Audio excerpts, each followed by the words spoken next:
अल्हम्दुलिल्लाहि रब्बिल आलमीन वस्सलातु वस्सलामु अला सय्यिदिल अंबियाइ वल मुरसलीन व अला आलिहि व सहबिहि अजमाइन। रब्बि इश्रह ली सदरी व यस्सिर ली अमरी वहलुल उक़्दतम मिन लिसानी यफ़क़हू क़ौली। अल्लाहुम्मा रब्बि यस्सिर व ला तुअस्सिर व तम्मिम बिल खैर। अल्लाहुम्मा सल्लि अला सय्यिदिना मुहम्मद व अला आलि सय्यिदिना मुहम्मद व बारिक वसल्लिम। अरबी और तजवीद इन दो क्लासेस की ज़िम्मेदारी मुझे दी गई और टाइम टेबल जो आपने देखा था उसमें आज की क्लास में यानी पीर वाले दिन तजवीद भी है और अरबी भी है, ठीक है।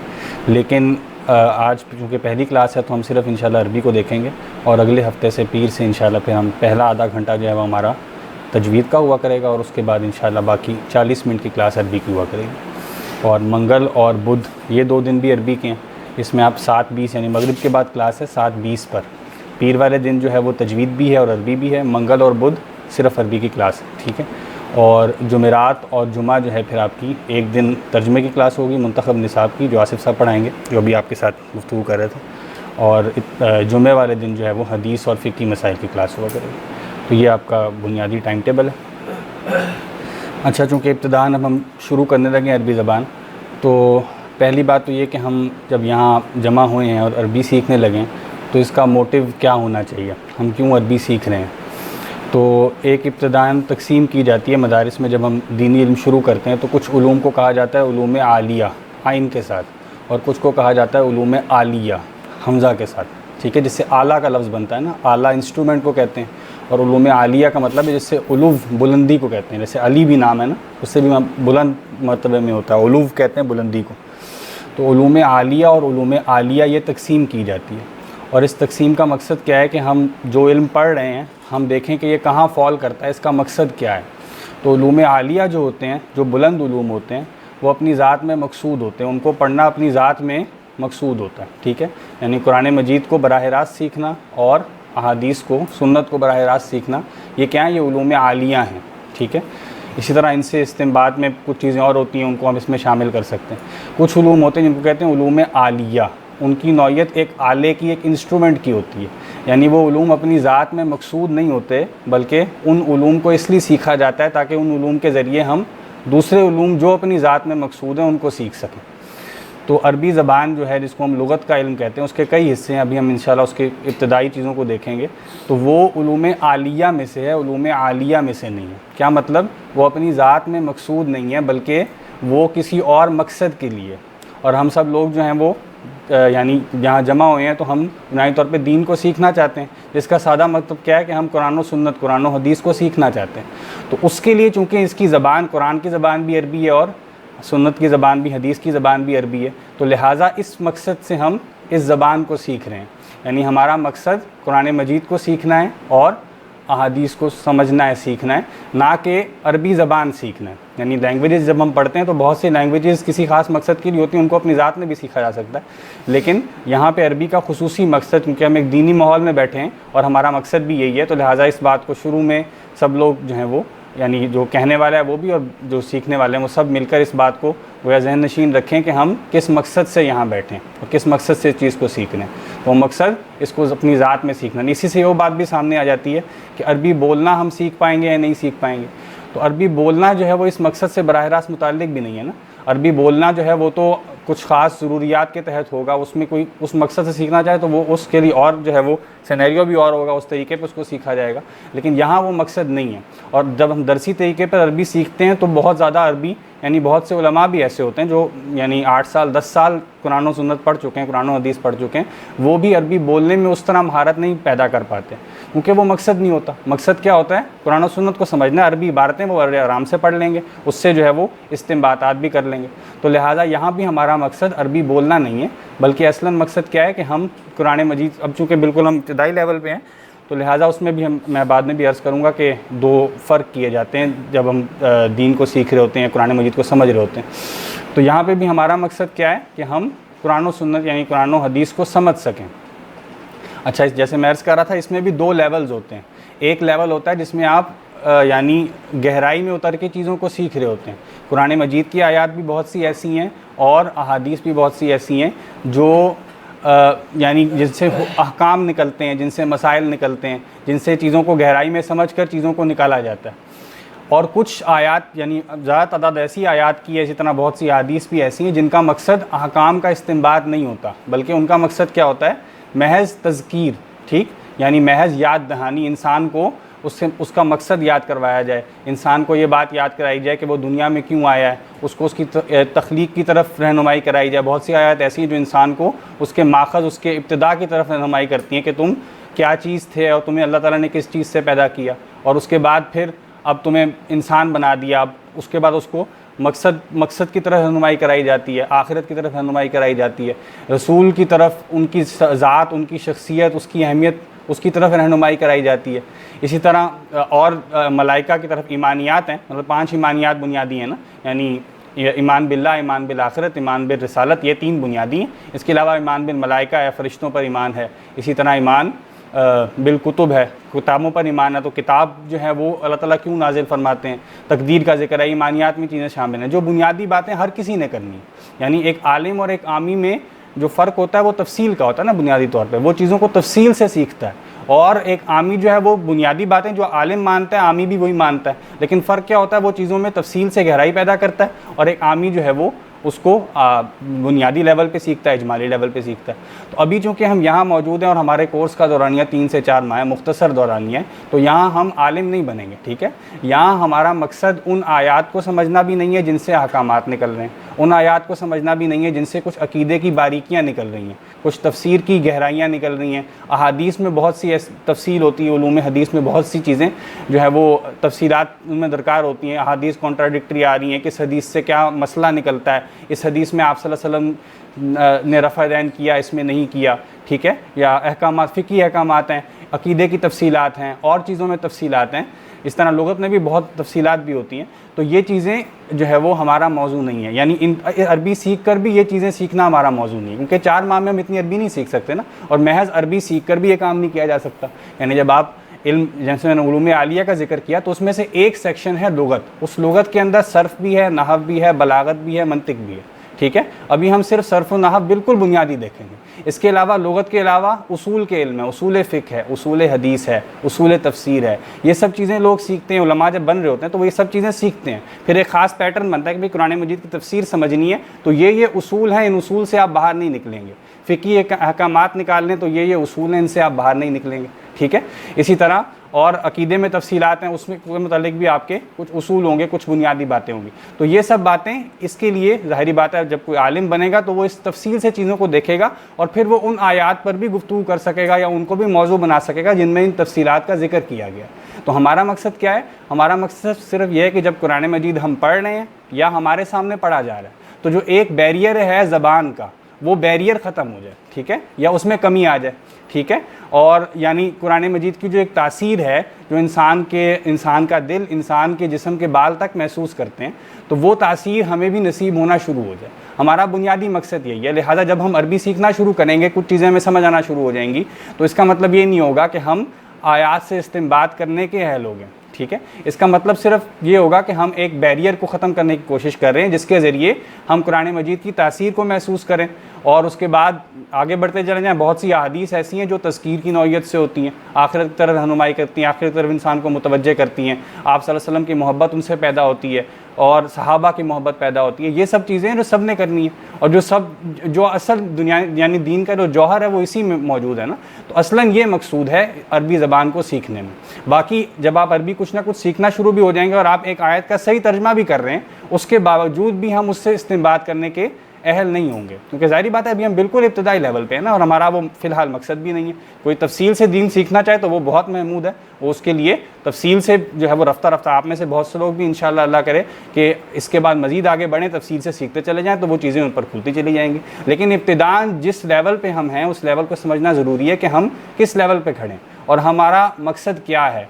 इसलिए जब भी आप किसी आयत का तर्जुमा आप समझना भी शुरू हो जाएं, उसके बाद भी उससे इस्तिंबात के लिए आपको उलमा की हाजत होगी। आप उलमा के पास जाएंगे कि भाई जहां आपको चीज़ बराह रास्त समझ आ रही, बहुत सी चीज़ें ऐसी हैं जो हमें समझ आ जाती हैं, वो तज़कीर से की नौइयत से ताल्लुक़ रखती हैं। जहाँ इश्काल पैदा होगा वहाँ हम उलमा के मोहताज होंगे, वहाँ उलमा के पास जाकर उस चीज़ को पूछेंगे और सीखेंगे, ठीक। तो ये एक बुनियादी बात थी जो अहम भी है कि हम किस लेवल पे खड़े हैं और हमारा इसमें मकसद क्या है। पहली बात हमने क्या देखी कि लुगत का इल्म जो है वो भी अपनी ज़ात में मकसूद नहीं है, बल्कि अपनी ज़ात में मकसूद कुरान और सुन्नत है, जिसके लिए हम यहाँ जमा हुए हैं। उसको सीखने के लिए हम लुगत सीख रहे हैं, ज़बान सीख रहे हैं, और उसके बाद उसमें भी एक लेवल गहराई का होता है और एक लेवल इब्तिदाई का होता है, ठीक है, और उसके दरमियान भी लेवल्स हो सकते हैं।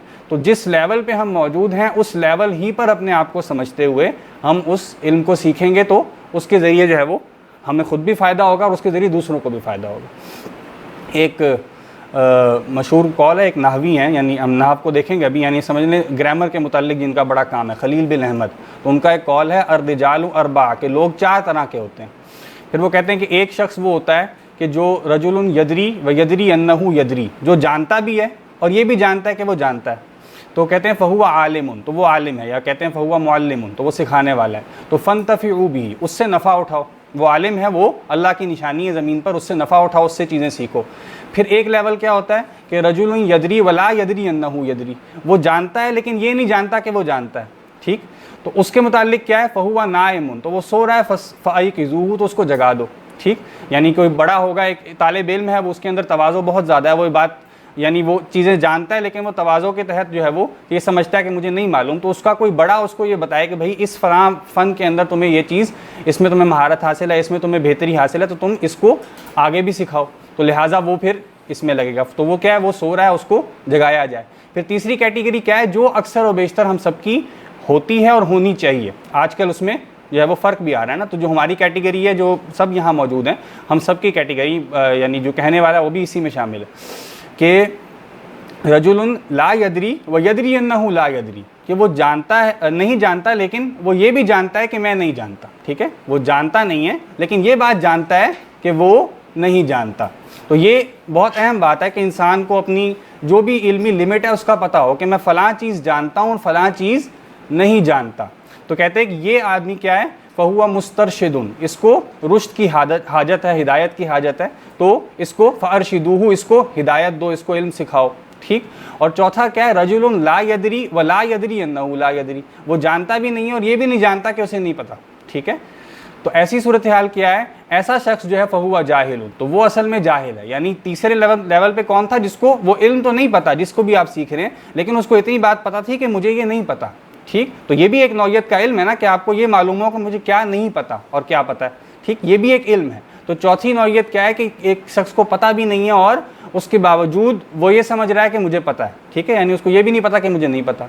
तो ये चौथी कैटेगरी है, ये ख़तरनाक कैटेगरी, ठीक। और आजकल खुसूसन सोशल मीडिया के दौर में ये चीज़ बहुत ज़्यादा बढ़ गई है कि इंसान जो है वो थोड़े से इल्म के तहत ये समझता है कि मुझे बहुत कुछ पता है, या बाज़ वक़्त बिल्कुल इल्म भी नहीं होता और वो अपने आप को ज़्यादा समझ रहा होता है, तो उसके नतीजे में मसाइल पैदा होते हैं जो हमारे सामने हैं। खुसूसन सोशल मीडिया में ये बहुत चीज़ें हमें नज़र आ जाती हैं। तो लिहाजा जो तीसरी कैटेगरी असलन वो फोकस करने की कैटेगरी, और वही जो है वो असलन हम अक्सरियत की होती है और होनी चाहिए। बाकी उससे कोई तरक्की करता जाए, बढ़ता चला जाए, दूसरी में पहुँच जाए, तो कोई बड़ा उसको बता देगा कि तुम अब सिखा भी सकते हो, अब तुम पहली में भी चले जाओ। असलन इंसान को अपने अंदर यही समझना चाहिए कि वो तीसरी कैटेगरी में है कि वो चीज़ें सीखने की कोशिश करे और वो ये जाने कि मुझे नहीं पता, मेरे से बड़ों को पता है, ठीक, और उनके ज़रिए वो चीज़ों को सीखेगा, तो लिहाजा एक अप्रोच पैदा होगी, रफ्ता रफ्ता वो चीज़ों में बढ़ता चला जाएगा। सैयदना अली रज़ी अल्लाह तआला अन्हु का एक कॉल है जो बयान किया जाता है, वो कहते हैं 3 तरह के लोग होते हैं। एक होता है, ये इसी से मुताल्लिक़ है जो हमने अभी बात देखी, एक कहते हैं कि आलिमुन रब्बानियुन, के अल्लाह वाला एक आलिम होता है, वो अल्लाह की निशानी है ज़मीन पे, वो दीन को जानता है, वो बाअमल है, उसके ज़रिए लोगों को खैर पहुँच रहा है। उसके बाद दूसरी कैटेगरी क्या कहते हैं, वह मुतअल्लिमुन अला सबील नजात, कि मुतअल्लिम है, सीखने वाला है और वो निजात की राह में लगा हुआ है। यानी यहाँ से भी क्या बात समझ आती है कि उसका मकसद क्या है कि मेरी नजात हो जाए, गोया सबसे बुनियादी इल्म उसको पहले हासिल है। वो क्या है कि वो इस दुनिया को फ़ानी देख रहा है, वो जानता है कि इसके बाद एक और ज़िंदगी है, आखिरत की ज़िंदगी को सामने रखते हुए उसने इब्तिदा की है। मुतअल्लिमुन अला सबील नजात, यानी नजात को पहले, वो नजात का मतलब ये है ना कि वो ये बात जानेगा कि कोई आखिरत है, तभी नजात का सवाल पैदा होगा ना। तो लिहाजा पहले बुनियादी तौर पे उसने बुनियादी इल्म हासिल कर लिया कि ये दुनिया फ़ानी है और असल ज़िंदगी आखिरत की ज़िंदगी है, मैं भी फ़ानी हूँ, एक दिन मुझे मुहासबा जो है वो मेरा होगा, मैंने उसकी बेस पे या तो जन्नत में जाना है या जहन्नम में जाना। ये बुनियादी इल्म उसने हासिल कर लिया, अब वो मुताल्लिम बनकर सीखने की कोशिश कर रहा है। तो ये दूसरी कैटेगरी।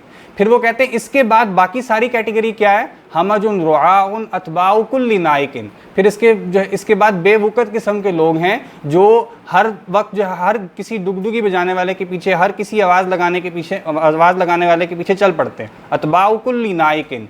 फिर कहते हैं यमीलूना मा कुल्ली साहिन, जो भी कोई चीख आती है, कोई पुकार आती है, उसके पीछे चल पड़ते हैं। फिर कहते हैं लम यस्तज़ीउ बि नूरिल इल्म, ना वो नूर इल्म के नूर से उन्होंने अपने आप को मुनव्वर किया। वलम यलजउ इला रुकनिन वसीक, और ना वो किसी मजबूत कुंडे से उन्होंने अपने आप को थामा। तो यानी उन्होंने कोई बुनियाद अपनी नहीं बनाई, बल्कि जहाँ जो बात आती है उसके पीछे चल पड़ते हैं। ठीक, तो यानी उन्होंने हज़रत अली ने ये कैटेगरीज बताई हैं कि एक आलिम है, एक मुताल्लिम है, उसके बाद ये कैटेगरी है। तो मुताल्लिम का मतलब जैसे हमने देख लिया ना कि इल्म जो है वो एक तफसील होती है जिससे आप आलिम बनते हैं, लेकिन एक बुनियादी इल्म में तो सब ने हासिल करना है। जैसे हमने अभी देखा कि आखिरत जो है वो हकीकी ज़िंदगी है, और हमने असलन अब इस दुनिया को उसका एक कंतरा, एक पुल समझना है, उसके ज़रिए हमने वहाँ पहुँचना है।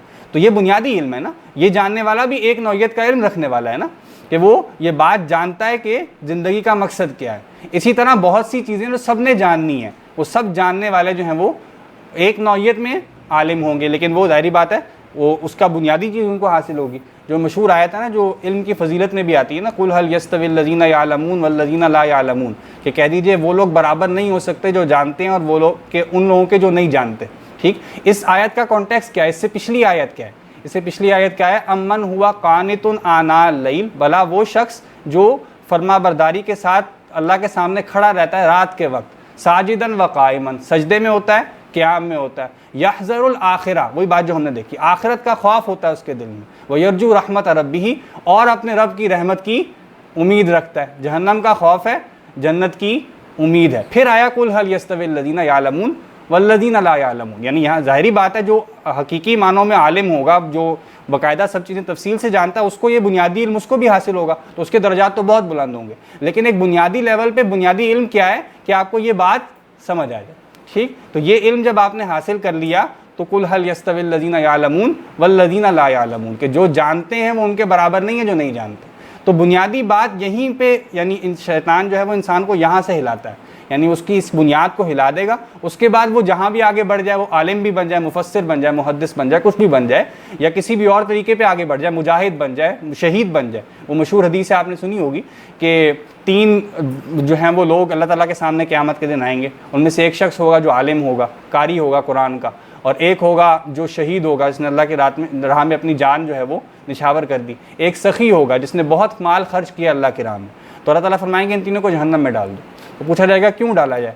तो उन्होंने कहा, वो आएंगे अल्लाह के सामने कि अल्लाह ताला, मैं जो कारी है वो कहेगा या अल्लाह ताला मैंने तेरे लिए कुरान पढ़ाया, फ़ी का, मैंने तेरी राह में ये काम किया। तो अल्लाह ताला फरमाएंगे कज़बता, तूने झूठ बोला।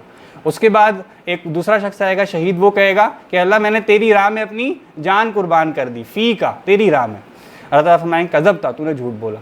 फिर तीसरा शख्स आएगा, मैंने अल्लाह तेरी राह में माल खर्च किया, फ़ी का। अल्लाह ताला फरमाएंगे कज़बता, तूने झूठ बोला।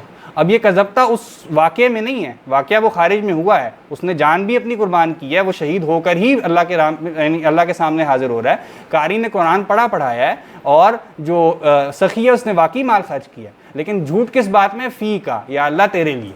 उसने तेरे लिए ये काम अल्लाह की रज़ा के लिए नहीं किया। उसकी जो बुनियाद थी, जिस बुनियाद पर उसने वो काम करना था, उस बुनियाद से शैतान ने उसको गाफिल कर लिया।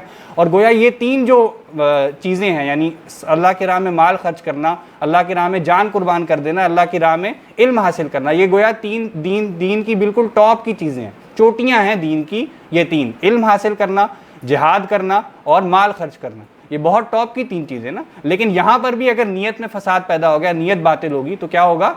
वो चीज़ बिल्कुल ज़ीरो हो जाएगी, ज़ीरो से ज़रब खाएगी और ज़ीरो हो जाएगी। तो लिहाजा फरमाया जाएगा इन तीनों को ऊंधे मुँह जहन्नम में डाल दो, घसीट कर जहन्नम में डाल दो। तो ये बुनियादी बात है। बुनियादी इल्म क्या है, इसका तसव्वुर पहले वाज़े हो, और मुस्तकिल इंसान इस पर नज़र रखे कि ये इल्म का तसव्वुर मेरे सामने इल्म हासिल करते हुए वाज़े है या नहीं है। अगर इस पर इंसान अपने आप को जमाने की कोशिश करेगा तो उसके बाद अल्लाह ताला जो है वो रफ्ता रफ्ता उस पर उलूम खुद खोलते भी चले जाएंगे। यानी जाहिर बात है, इंसान कसब करता है, कोशिश करता है, लेकिन असल इनायत तो अल्लाह की तरफ से होती है ना। इंसान जब भी कुछ सीखता है, हमारा अकीदा बुनियादी भी है ना, हम ये बात समझते हैं ना कि जो चीज़ होती है, जो खैर है, वो हमें अल्लाह की तरफ से मिल रही है। तो लिहाजा इंसान ये फील भी करना शुरू कर दे, ये महसूस भी करना शुरू कर दे कि मैंने अपनी सी कोशिश तो करनी है, लेकिन मुझे जो मिलेगा वो महज अल्लाह की तौफीक से मिलेगा। और उसमें बुनियादी बात भी यही है कि इंसान अल्लाह से ही उसके अजर की उम्मीद करे, अल्लाह ही के लिए वो काम करने की अपनी पूरी कोशिश करे। हम कोशिश के मुकल्लफ़ हैं। इंसान रफ्ता रफ्ता कोशिश करता रहे तो इंसान मुखलिस बनने की कोशिश करेगा ना। इंसान ये भी, यानी आप ये बात भी देखें ना, हमने कहा हर शय अल्लाह की तरफ से मिलती है, तो इखलास भी अल्लाह की तरफ से मिलता है। इंसान के ज़िम्मे इसके मुतालिक भी कोशिश है कि वो मुखलिस बनने की कोशिश करता रहे, अपने आप को अल्लाह के लिए खालिस करने की कोशिश करता रहे, तो अल्लाह ताला एक दिन उसको इखलास नीयत भी नसीब फरमा देंगे। लेकिन वो मुस्तकिल अपने ऊपर एक चेक रखे कि मैं जब इल्म हासिल कर रहा हूँ, मैं क्लास में आया हूँ, तो कोई और मोटिव तो मेरी जहन में हाजिर नहीं था। एक मुस्तकिल एक चेक लगाता रहे, अगर महसूस हो तो अल्लाह ताला से इस्तिग़फ़ार करे और दोबारा उसी राह में लग जाए, अपनी नीयत को दोबारा खालिस कर ले। तो ये बहुत अहम बात है कि इल्म का तसव्वुर वाज़े हो कि असल इल्म क्या है और असल मारिफत क्या है। अल इल्मु मारिफतुल्लाह, इल्म क्या है? अल्लाह की मारिफत। बुजुर्गों ने फरमाया है कि इल्म असल में अल्लाह की मारिफत है। अल्लाह को आप सही तरीके पर जान लें तो अल्लाह ताला को उसकी अज़मत के साथ जानेंगे, उसके ज़रिए ये मारिफत पैदा होगी, दुनिया की हकीकत वाज़े हो जाए, अल्लाह की मारिफत वाज़े हो जाए, रसूलुल्लाह सल्लल्लाहु अलैहि वसल्लम की शख्सियत किस उनकी अज़मत का कुछ ना कुछ इदराक हमें होना शुरू हो जाए, कुरान मजीद की अज़मत का इदराक होना शुरू हो जाए। ये बुनियादी बातें, और यही हमारा मकसद है कि हम इस पोजीशन को लेकर इल्म को सीख रहे हैं। और अभी हम इस कोर्स के बाद बुनियादी ही लेवल पे होंगे, हम आमी ही होंगे, ठीक है। लेकिन हम उस आमी के अंदर, यानी जो असल इल्म है, जो गहराई है उसके अंदर हम एक तफसील पैदा कर सकते हैं, अल्लाह से ताल्लुक़ में तफसील पैदा कर सकते हैं। तो ये बुनियादी बात है कि हम जब अरबी सीख रहे हैं तो उस अरबी में सीखने का मकसद हम बस एक अल्लाह से ताल्लुक़ को, कुरान मजीद से ताल्लुक़ को, आप सल्लल्लाहु अलैहि वसल्लम के फरामीन से ताल्लुक़ को, उसमें जो एक ज़बान का हिजाब है उसको दूर करना चाह रहे हैं। बाकी जहाँ हमें किसी जगह भी इश्काल पैदा होगा तो हम कहाँ जाएंगे? हम उलमा के पास जाएंगे, उनसे पूछेंगे इस आयत का मतलब क्या है, चाहे हमें वो तर्जमा सही समझ भी आ रहा हो। हमने एक आसान जुमले पढ़ लिए, हमने तर्जमा सीख लिया, हम सही तर्जमा कर रहे हैं, लेकिन उसके बावजूद उस तर्जमे से मुराद क्या है, उसका सियाक़ो सबाक़ क्या था, उस मज़मून की और कितनी आयात हैं, उस मज़मून में कितनी अहादीस और मौजूद हैं जिससे कोई वसी पैमाने पे कोई हुक्म निकलता है। उस मजमून जो आयत तब नाजिल हुई तो सियाक़ो सबाक़ क्या था, आया उससे यही मुराद थी या कुछ और मुराद थी। जैसे एक आयत आती है ना सूरह तौबा के शुरू में, फ़क़्तुलुल मुशरिकीन हैसु वजदतुमूहुम, मुशरिकीन को पाओ जहाँ भी पाओ उनको कत्ल कर दो। अब ये एक आयत का टुकड़ा है, अब इसका तर्जमा यही है, मुशरिकीन को जहाँ भी पाओ कत्ल कर दो। लेकिन क्या इससे ये मुराद है कि जो भी मुशरिक नज़र आए उसको कत्ल कर दें? ये मुराद नहीं है। उसका सियाक़ो सबाक़ है, वो किस कॉन्टेक्स्ट में नाजिल हो रही थी, उससे मुराद कौन थे? उससे मुराद मुशरिकीन मक्का थे, फ़तह मक्का के बाद, ठीक है। तो अब ये आपको कौन बताएगा? ये उलमा बताएंगे। तो महज अरबी सीखने से हम आलिम नहीं बनते, बस हमारा मकसद क्या है, हम एक हिजाब को दूर करना चाह रहे हैं ताकि कुरान मजीद बराह रास्त हमारे दिलों पे असर करे और उससे हमारी दिल की दुनिया बदले, हमारी ज़िंदगी बदले, ठीक है। तो कुरान मजीद पढ़ना, कुरान मजीद सुनना, आप सल्लल्लाहु अलैहि वसल्लम की सुन्नत जो है वो पढ़ना भी ज़ाहिरी बात है, वो तो है ही। आप सल्लल्लाहु अलैहि वसल्लम कुरान मजीद लोगों को पढ़ के सुनाते थे, सुनना भी आप सल्लल्लाहु अलैहि वसल्लम की सुन्नत है। यानी एक सहाबी का आपको मशहूर वो हदीस मालूम होगी कि हज़रत अब्दुल्लाह इब्न मसूद रज़ी अल्लाह ताला अन्हु का आप सल्लल्लाहु अलैहि वसल्लम ने फरमाया कि मुझे कुरान पढ़ कर सुनाओ। तो इससे पता चला कि कुरान सुनना जो है वो भी आप सल्लल्लाहु अलैहि वसल्लम की सुन्नत है। उन्होंने फरमाया कि अल्लाह के नबी सल्लल्लाहु अलैहि वसल्लम आप पर कुरान नाज़िल हुआ, आपको पढ़कर सुनाओ। तो उन्होंने कहा कि हाँ, मुझे जो है वो दूसरों से सुनकर भी उसकी कैफियत महसूस होती है। तो उन्होंने सूरह निसा की तिलावत शुरू की, सूरह निसा पढ़ना शुरू की, और उसके बाद इस आयत पे आए फ़कैफ़ इज़ा जिअना मिन कुल्लि उम्मतिन बिशहीद व जिअना बिका अला हाउलाई शहीदा, कि उस वक्त का मामला क्या होगा कि हम हर उम्मत में से गवाह को लेकर आएंगे और ए नबी आप सल्लल्लाहु अलैहि वसल्लम को भी अपनी उम्मत पर गवाही देनी होगी। तो ये आयत पढ़ी तो आप सल्लल्लाहु अलैहि वसल्लम हस्बुक, अब बस करो। तो उन्होंने सहाबी ने अपना चेहरा उठाया तो आप सल्लल्लाहु अलैहि वसल्लम की आंखें अश्कबार थीं, आप सल्लल्लाहु अलैहि वसल्लम रो रहे थे। तो ये तासीर है कुरान मजीद की। कुरान मजीद पढ़ा जा रहा है, आपकी आंखों से आंसू जारी हो जाए, आपका दिल नरम हो जाए। आया ना कि तक़शइरु मिन्हु जुलूदुल लज़ीना यख़शौना रब्बहुम, कि उन लोगों की जो है वो रोंगटे खड़े हो जाते हैं, उनकी जो खालें हैं उन पर इसके असरात मुरतब होते हैं जो अपने रब से डरते हैं, ठीक है। और फिर उनकी जो है वो दिल अल्लाह ताला के सामने झुक जाते हैं, बिछ जाते हैं। तो ये तासीर है ना, ये बहुत बड़ी फजीलत है कि एक शख्स जो है वो कुरान मजीद पढ़ रहा है या उसके सामने कुरान मजीद पढ़ा जा रहा है और उसको समझ आ रहा है। ये बहुत बड़ी फजीलत है, शायद दुनिया की सबसे बड़ी नेमतों में से एक नेमत है कि इंसान को कुरान मजीद बग़ैर जो है वो तर्जमे की हाजत के समझ आना शुरू हो जाए। कहीं भी कुरान मजीद आप पढ़ रहे हैं, सुन रहे हैं, तो आप पर उसका असर हो। और कुरान मजीद की बहुत ज़्यादा आयात, अक्सर आयात जो हैं वो तज़किर ही से मुताल्लिक़ हैं। यानी जिस नौइयत के लिए हम यहाँ बैठे हैं तो हम वो चीज़ सीखना शुरू करें तो गोया एक तासीर हमें महसूस होना शुरू हो सकती है। तो लिहाजा ये बुनियादी मकसद है, उसके ज़रिए हम कुरान मजीद से ताल्लुक़ को मजबूत करें, फिर आप सल्लल्लाहु अलैहि वसल्लम के फ़रामीन पढ़ें, उससे एक ताल्लुक़ को मजबूत करें।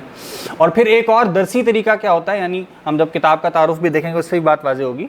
तो दरसी तरीके में एक और मोटिव जमानी, यानी आप थोड़ा सा आगे बढ़ना शुरू हो तो अरबी रीडिंग की आपके अंदर सलाहियत पैदा हो। यानी जब आप इल्म में आगे बढ़ना शुरू करेंगे तो आप देखेंगे कि हमारे जो रिवायत का अक्सर व बेशतर लिटरेचर है दीनी, वो उसका अक्सर व बेशतर हिस्सा अरबी में है।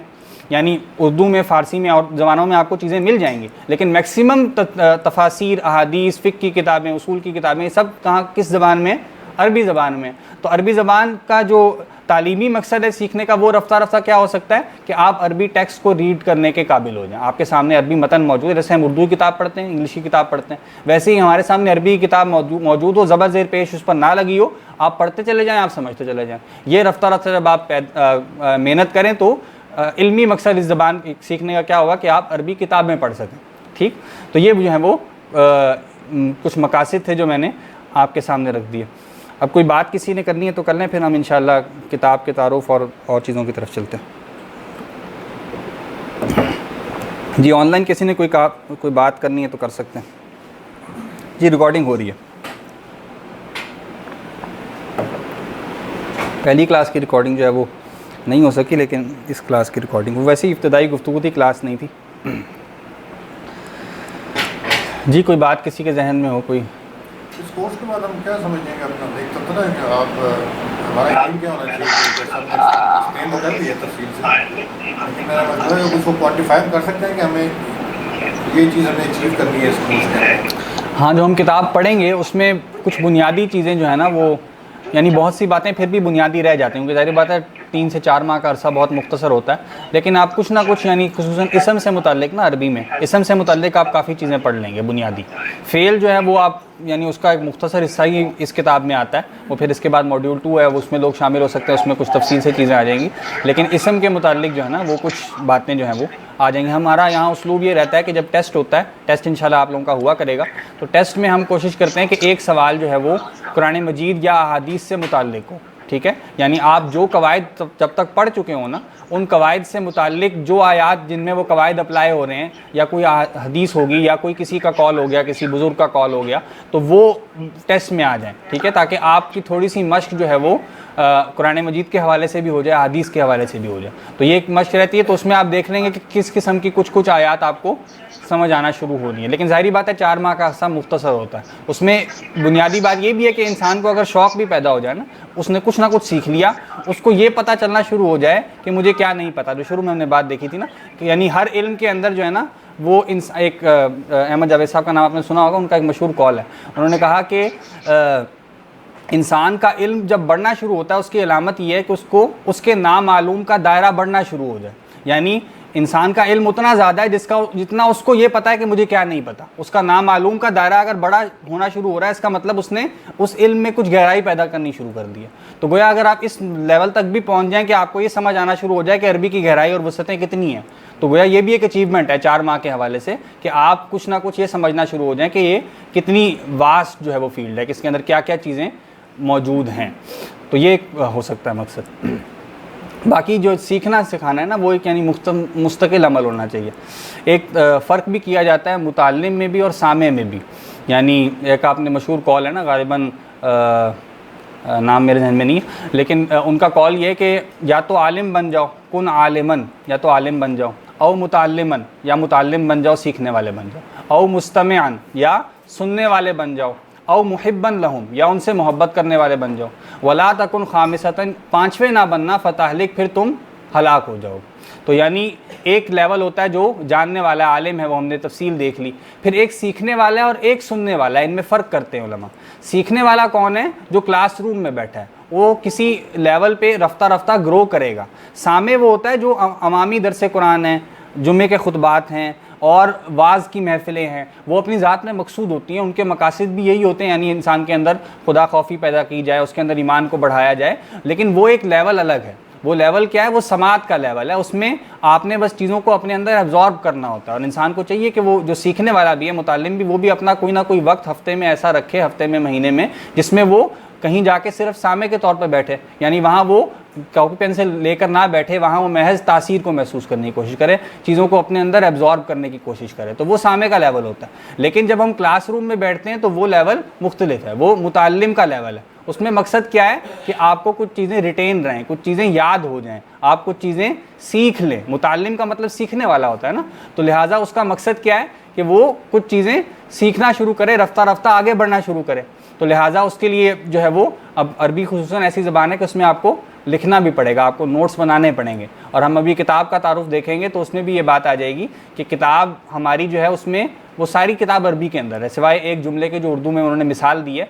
आप अरबी शुरू कर रहे हैं और सारी किताब अरबी के अंदर है, और इसमें कोई मुश्किल बात नहीं, आप पढ़ना शुरू करेंगे आपको समझ आना शुरू हो जाएगी। लेकिन इससे बात क्या निकल रही है कि उसमें जो कवायद हैं वो क्लास में डिस्कस किए जाएंगे, और उसके बाद उसके नोट्स आपको साथ साथ बनाने पड़ेंगे, क्योंकि वो नोट्स फिर आपको किताब के अंदर नहीं मिलेंगे। वो जो बात क्लास में जिक्र की जा रही है वो आपको क्लास में साथ साथ लिखनी पड़ेगी, ताकि वो कवायद आपके जहन में हाजिर रहें। तो तालिब इल्म जब इंसान बनता है तो उसके लिए उसका एक माहौल होता है, सामे जब इंसान होता है उसका माहौल और होता है सुनने वाले का। तो तालिब इल्म क्लासरूम के माहौल में कॉपी पेंसिल लेकर बैठना और कोशिश करना इंसान मुस्तकिल अटेंटिव रहे, हर बात को समझे, और कहीं इश्काल पैदा हो तो सवाल करे। तेरी बात है, जब जुम्मे का खुतबा हो रहा है तो वहाँ कोई सवाल नहीं करता ना नॉर्मली, वहाँ उसका माहौल और है, आपको चीज़ें और वो बातें भी नॉर्मली सादा की जाती हैं, वहाँ कोई पेचीदा बात की भी नहीं जाती, उसका मकसद और होता है। यहाँ मकसद है कि चीज़ सीखी जाए, लिहाजा कोई इश्काल पैदा होगा तो आप सवाल करेंगे, ठीक है। और सवाल के मुतालिक भी आसिफ साहब ने कुछ तफसील से बात भी की थी, उस बात को भी मद्देनज़र रखें।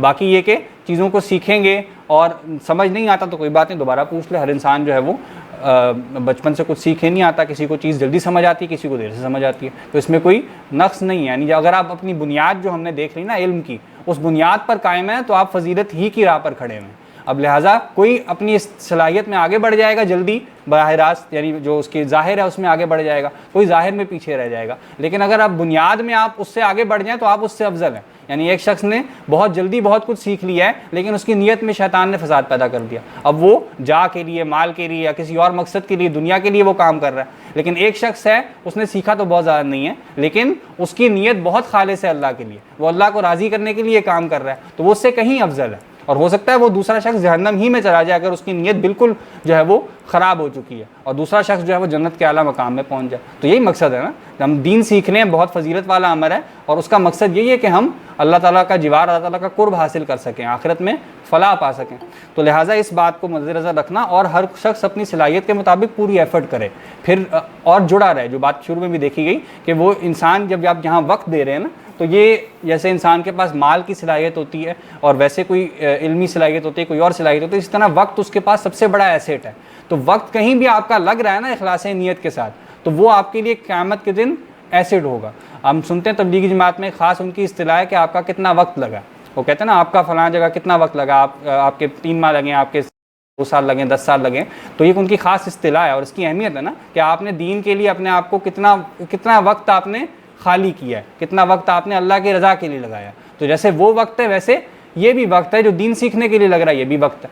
तो लिहाजा वक्त इंसान इन्वेस्ट कर रहा है, इस वक्त का फल वो आखिरत में काटेगा, इस इन्वेस्टमेंट को आखिरत में वो रिसीव करेगा। तो लिहाजा ये बात जहन नशीन रखना कि हम मुस्तकिल जुड़े रहें, अपना वक्त कम अज़ कम, अगर आप कुछ सीख के नहीं भी जा सके बिलफर्ज, इंशाल्लाह कोशिश तो यही होगी कि आप कुछ ना कुछ ज़रूर सीख के जाएं। लेकिन इंसान, अगर हर शख्स की बराबर सलाहियत नहीं होती, कोई महसूस करे कि मैं उतना नहीं सीख सका, उसने जो वक्त लगाया है वो वक्त उसको क़यामत के दिन फ़ायदा लेगा, बशर्त ये कि वो इखलास पे मेहनत करता रहे। तो लिहाजा ये बात कि हम अपना जो वक्त यहाँ आ रहा है, या जो हम वक्त यहाँ दे रहे हैं, उसको गनीमत समझें और ये वक्त हम लगाने की कोशिश करें, उसमें कोताही ना करें। जो 4 माह आपने अल्लाह ताला के लिए कोशिश की है, 3 से 4 माह ये आप अल्लाह ताला के लिए लगाने के लिए, और मुख्तसर वक्त है, यानी हफ्ते में 5 दिन है, 2-2 घंटे का टाइम।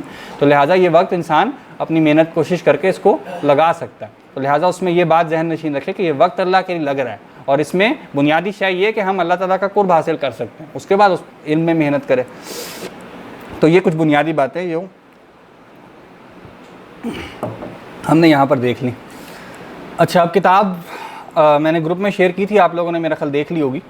तो इस किताब का जो उसलूब है ना वो नहवी है। अभी हम सर्फ़ और नहव की डेफिनेशन भी देख लेंगे। आज असल में 8 बजे तक वैसे क्लास का टाइम लिखा होता, लेकिन चूँकि इब्तिदाई गुफ्तगू इसको थोड़ा सा 8:15 तक ले जाते, कुछ थोड़ा सा लंबा कर लेते, 10-15 मिनट इंशाल्लाह, और यानी कुछ तारुफ देख लिया जाए बस। तो बल्कि नहीं, आज तो असल में वो तजवीद की क्लास भी थी ना आपकी, तो वो क्लास तो आपकी एक ही चल रही है, टोटल टाइम 8:30 तक ही है ना, तो उसके अंदर ही हम इंशाल्लाह इसको मुकम्मल करेंगे।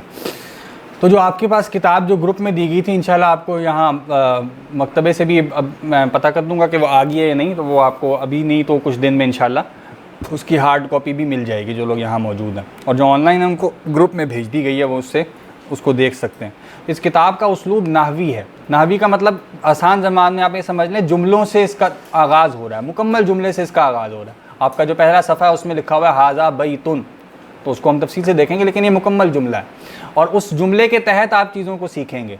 तो लिहाजा इस उसलूब के अंदर एक फ़ायदा क्या होता है कि आप अरबी रीडिंग के बहुत जल्दी काबिल होते चले जाते हैं, क्योंकि किताब अरबी रीडर ही के तौर पे है ना, तो लिहाजा आप शुरू में जुमले मुकम्मल पढ़ेंगे, रफ्ता रफ्ता मुश्किल जुमले आते चले जाएंगे। हर दर्स के अंदर कोई एक नया कायदा होगा। इस किताब का उसलूब यही है कि हर दर्स के अंदर कोई बुनियादी नया कायदा होता है और कुछ और तफसीली कायदे भी होते हैं जो छोटे नौयत के होते हैं या जो बुनियादी नहीं होते। तो लिहाजा उसके साथ आप रफ्ता रफ्ता कवायद सीखते जाते हैं, तो रफ्ता रफ्ता आपके जुमलों में जो कॉम्प्लेक्सिटी है वो भी बढ़ जाती है, आप मुश्किल जुमलों की तरफ मुंतकिल होते जाते हैं। तो लिहाजा जो कायदा होगा वो हम दर्स से पहले तफसील से देख लिया करेंगे, उसमें हम लिख कर बोर्ड से भी आप उसके नोट्स बनाएंगे, हम समझ लेंगे कि यहाँ क्या नई बात सिखाई जा रही है। उसके बाद आप दर्स को पढ़ेंगे, उसके अंदर उसी की एप्लीकेशन होगी, उसी की मशक होगी। आप वो जुमले पढ़ेंगे, वो कायदा अप्लाई हो रहा होगा, आप उसको देखेंगे, उससे आप उस जुमले का तर्जमा समझना शुरू हो जाएंगे। यहाँ पे हमारी प्रैक्टिस रहती है कि हम कुछ रीडिंग भी कर लेते हैं, यानी आप लोग वो जुमले जब कायदा पढ़ चुके हैं तो बहुत से जुमले आप लोग खुद पढ़ेंगे तो उसका तर्जमा करेंगे, उससे भी आपकी एक मशक हो जाएगी। तो ये इस किताब का उसलूब है कि यहाँ पर अरबी रीडर के तौर पर जो है वो चीज़ें जिक्र की जा रही हैं। कवायद इस किताब में मौजूद नहीं है। कवायद मौजूद नहीं है का क्या मतलब है? कवायद लिखे हुए मौजूद नहीं है, तो वो उस्ताद की ज़िम्मेदारी है कि वो उस कायदे को तफसील से बयान कर दे, और तलबा की ज़िम्मेदारी क्या है कि वो उसके नोट्स बना लें, क्योंकि उसके बाद आपको फिर ये कायदा किताब के अंदर नहीं मिलेगा। ठीक है, तो लिहाजा उसके नोट्स आप बनाएंगे और उसके बाद उन नोट्स को समझ के फिर आप उस किताब की रीडिंग करेंगे तो आपको चीज़ें समझ आना शुरू हो जाएंगी। ये इस किताब का उसलूब है। एक और उसलूब अरबी सीखने का क्या होता है, उसमें रीडर का तर्ज अमल नहीं होता, यानी उसमें जो है वो गर्दानों से आगाज़ कराया जाता है, तो उसके और फ़वाइद होते हैं, उससे भी फ़ायदा होता है, लेकिन उसमें ये चीज़ थोड़ी सी अधूरी रह जाती है अरबी रीडिंग वाली। उसमें कवायद बहुत पुख्ता हो जाते हैं जल्दी, यहाँ कवायद के लिए थोड़ी ज़्यादा मेहनत करनी पड़ती है, लेकिन अरबी रीडिंग जो है वो थोड़ी उसमें कॉम्प्रोमाइज़ होती है, उसके लिए बाद में अलग से मेहनत करनी पड़ती है। तो यहाँ उसलूब ये है कि आप अरबी रीडिंग के भी साथ साथ काबिल होते चले जाएँ। तो ये इस किताब का कुछ मुख्तसर तारुफ है। अच्छा जी, अब किताब का नाम आप देख लें। ये मैं यहाँ पे रख रहा हूँ, जो ऑनलाइन लोग हैं ना, क्योंकि वो लाइट का रिफ्लेक्शन पड़ता है तो यहाँ से वो बेहतर हो जाता है। किताब का नाम है जी, हाँ आप अगर आपको भी देखने में मसला है तो आप किसी और चेयर पर कर लें।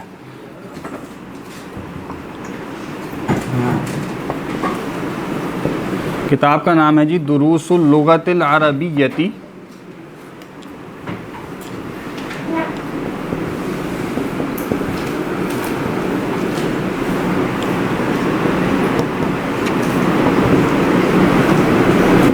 लिगैरिन नातिकीना बिहा। दुरूसुल लुगतिल अरबिय्यती लिगैरिन नातिकीना बिहा, ये किताब के पहले सफ़े पर, बल्कि जो फ्रंट सफ़ा है उस पर लिखा हुआ है। ठीक है, दुरूस। अब आप एक और बात भी देखेंगे, यानी हम चूँकि उर्दू जानने वाले हैं और उर्दू के बहुत से अल्फाज ऐसे हैं जो अरबी से लिए गए हैं। ठीक है, अरबी बड़ी ज़बान है, पहले से मौजूद है, तो अरबी के अल्फाज उर्दू के अंदर मौजूद हैं और बहुत से अल्फाज को हम जानते हैं। पहली बात तो ये है कि जो अरबी का रस्मुल ख़त है, यानी जो उसके अल्फ़ाबेट्स हैं, वो उर्दू वाले बहुत से, उर्दू में ज़्यादा है बल्कि अरबी में थोड़े कम है। तो एक शख्स जो इंग्लिश जानता है वो उर्दू या फ़ारसी नहीं जानता, उसके लिए ये बात ज़्यादा मुश्किल है कि वो अरबी ज़बान सीखे। लेकिन एक शख्स जो उर्दू जानता है उसको ये पहचानने में कोई मुश्किल नहीं होगी कि दाल क्या है, रा क्या है, सीन क्या है। ठीक है, बस फ़र्क क्या होगा, रे है तो उसको रा कहना है, वो हम तजवीद में देखेंगे कि किसको किस तरह अदा किया जाता है, लेकिन वो लेटर वही है, उसको प्रोनाउंस कैसे करना है ये हमें मालूम होता है। फिर बहुत से अल्फाज ऐसे हैं, अभी हम देखेंगे भी, जो अरबी में और उर्दू में इस्तेमाल दोनों में होते हैं, लिहाजा उनका तर्जमा जो है वो जानना वो कुछ ज़्यादा मुश्किल बात नहीं है। तो इसलिए हमारे लिए जो लोग उर्दू जानते हैं उनके लिए एक बहुत बड़ी सहूलत है इस बात में कि वो निस्बतन दूसरी ज़बान जानने वालों से ज़्यादा जल्दी चीज़ों को ग्रिप कर सकते हैं। ठीक, तो दुरूस का लफ्ज़ जी क्या होते हैं? दुरूस आप जानते हैं, दर्स को जानते हैं ना, दर्स सबक को कहते हैं, तो उसकी जमा है ये, ठीक है। तो क्या बनेगा जी, असबाक। लुगत ज़बान को कहते हैं, अरबिया अरबी को कहते हैं, ठीक है। ली के लिए आता है, आप उर्दू में कहते हैं ना लिहाजा, लिहाजा कहते हैं ना, तो लिहाजा क्या, हाजा हम आगे पढ़ लेंगे, हाजा का मतलब होता है ये, तो लिहाजा इसके लिए, लिहाजा बोलते हैं ना बहुत, तो ली जो है उसका मतलब होता है के लिए। गैर हम उर्दू में बोलते हैं किसी का गैर हो, यहाँ वो ना के मानों में। नातिकीन बोलने वाले, आपने सुना होगा हैवान नातिक, मंतिक में इंसान को कहा जाता है हैवान नातिक, बोलने वाला जानवर, ठीक है। तो नातिक का मतलब होता है बोलने वाला, उसी की जमा है नातिकीन, बोलने वाले, ठीक। अभी हम सिर्फ इसका डायरेक्ट तर्जमा देख रहे हैं, तफसील हम आहिस्ता आहिस्ता पढ़ेंगे तो आपको स्ट्रक्चर भी समझ आ जाएंगे। बा का मतलब यहाँ पे है के, और हा का मतलब है उस, ठीक है। हा प्रोनाउन है, ठीक है, ज़बान के लिए आ रहा है यहाँ पर। तो अब सारी चीज़ें, आप में से बहुत से अल्फाज उर्दू वाले थे, आप इसका स्ट्रक्चर तर्जमा समझ सकते हैं, तो क्या तर्जमा होगा इसका, कोई साहब बता दें। हर लफ्ज़ का हमने अलग तर्जमा देख लिया, अब इस पूरे का तर्जमा क्या बन सकता है।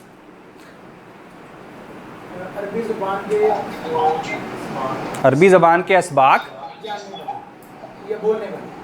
हाँ गैर भी है ना, गैर भी है ना, नातिक बोलने वाला है, तो मैंने गैर कहा ना के लिए, तो गैर नातिक का कौन होगा, ना बोलने वाला, ठीक है। अरबी ज़बान के असबाक उसके ना बोलने वालों के लिए, ठीक है।